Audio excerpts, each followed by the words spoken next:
दूसरे दौर के चुनाव के नामांकन दाखिले का समय अब खत्म हो चुका है। छत्तीसगढ़ की हाई प्रोफाइल सीट राजनांदगांव में बीजेपी प्रत्याशी संतोष पांडे का मुकाबला कांग्रेस उम्मीदवार भूपेश बघेल से होने जा रहा है। पूर्व सीएम भूपेश बघेल ने ईवीएम की जगह बैलेट पेपर से चुनाव कराने की मांग की थी। इसके लिए उन्होंने 27 मार्च को पाटन में हुए कार्यकर्ता सम्मेलन में कांग्रेस कार्यकर्ताओं से यह अपील की थी कि एक सीट पर 375 से ज्यादा प्रत्याशी मैदान में उतारने चाहिए ताकि बैलेट पेपर से मतदान का रास्ता साफ हो सके। भूपेश बघेल की अपील बेअसर साबित हो गई है। राजनांदगांव में कांग्रेस को 375 कार्यकर्ता भी नहीं मिले। 18,65,000 से ज्यादा वोटर्स वाले राजनांदगांव संसदीय सीट के लिए 246 नामांकन फॉर्म खरीदे गए। केवल 23 उम्मीदवारों ने पर्चा भरा और इस खबर पर आगे चर्चा करें, लेकिन इससे पहले आपको भूपेश बघेल ने जो दावा किया था वो आपको सुनाते हैं।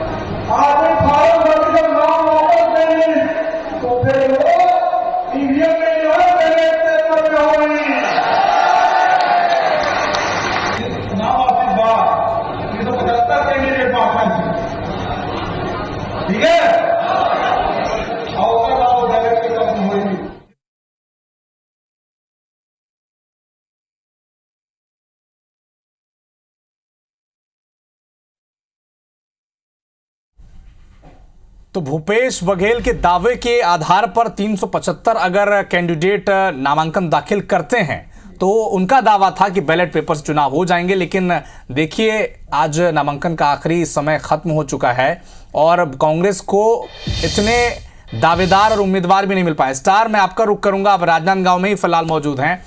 भूपेश बघेल का जो बयान था, जो अपील उन्होंने की थी, बड़ा जोरदार वायरल हुआ था वो। लेकिन देखिए स्थिति क्या है संगठन में, जमीन पर कांग्रेस पार्टी की, कि जो पूर्व मुख्यमंत्री दावा कर रहे थे कि 375 लोगों ने अगर नामांकन दाखिल कर लिया तो चुनाव आयोग को बैलेट पेपर से ही चुनाव कराने पड़ेंगे। लेकिन उन्हीं की सीट पर 23-24 भी उम्मीदवार मिल नहीं पाए उन्हें।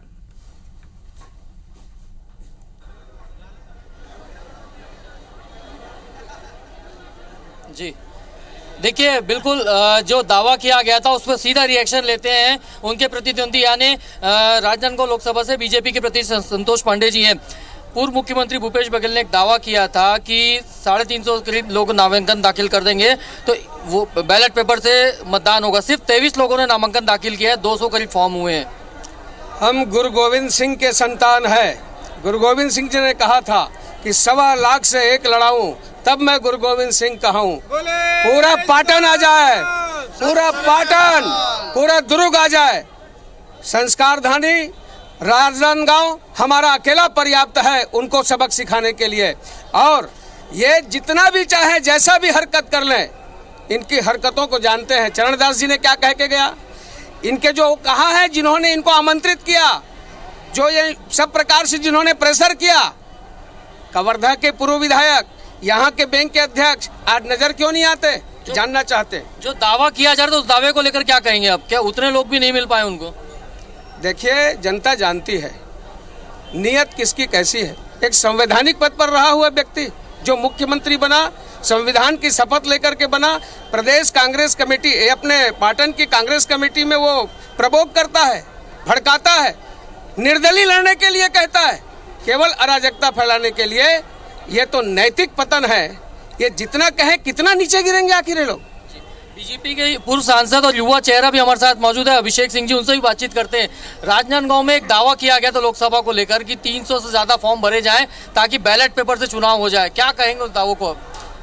देखिए, आदरणीय भूपेश जी की हालत तो ऐसी है कि जब उन्होंने प्रचार शुरू किया, वो हर गाँव में जा रहे थे, वहाँ कार्यकर्ताओं को बोलने का मौका दे रहे थे और अंत में अपनी बात कर रहे थे। अचानक एक दिन कुछ ऐसा हुआ कि उनके सलाहकारों ने उन्हें सलाह दी कि अब ये दौरा का पैटर्न बदलना पड़ेगा। आप गांव में जाइए, 10 मिनट मिलिए, अधिक से अधिक 15 मिनट मिलिए और स्थानीय लोगों को बोलने का मौका मत दीजिए।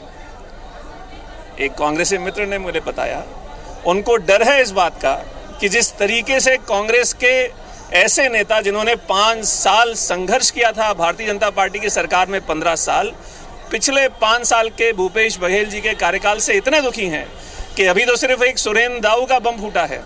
भूपेश बघेल जी यदि बाकी को मौका दें बोलने का तो ना जाने कितने बम फूटने को तैयार हैं। और इसी को देखते हुए उन्होंने, आप देखेंगे कि लगातार कई गांव में जा रहे हैं लेकिन 10 से 15 मिनट रुक रहे हैं, ना किसी को बोलने का मौका दे रहे हैं और सीधे आगे बढ़ रहे हैं। दावे को लेकर क्या कहेंगे? देखिए, आज ही पता चला है कि 23 फॉर्म भरे गए हैं और 23 का आंकड़ा कांग्रेस के लिए कैसा है वो 2023 का चुनाव बता चुका है। देखिए, अभिषेक सिंह जी हैं, वो बता रहे हैं, और भी लोग हमारे साथ मौजूद हैं, उनसे बातचीत करते हैं। क्या माहौल देख रहे हैं राजनांदगांव का? पूरा बात करें तो देखिए, पूरा माहौल जो है वो भारतीय जनता पार्टी के पक्ष में है। भूपेश बघेल जी कितना भी जोर लगाए, यहाँ उनका जो है वो जोर नहीं चलने वाला है। राजनांदगांव की जनता मन बना चुकी है, इस बार भूपेश बघेल जी को बैरंग लौटाएंगे दुर्ग और संतोष पांडे जी पुनः सांसद बनने जा रहे हैं। भारतीय जनता पार्टी का एक एक कार्यकर्ता कमर कस चुका है और पूरे लोकसभा में प्रचंड मतों से भारतीय जनता पार्टी की जीत होगी।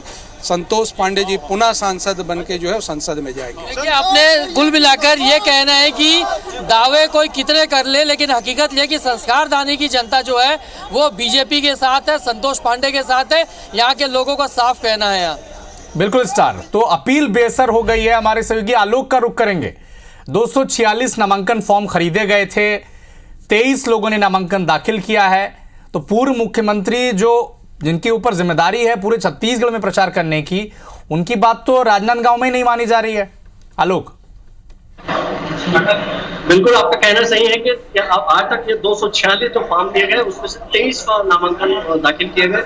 बता दूं कि कल जिस तरीके से 210 नामांकन फॉर्म दिए गए, वो अलग अलग विधानसभा क्षेत्र के कांग्रेसी नेता बड़े आए थे, साथ में थे।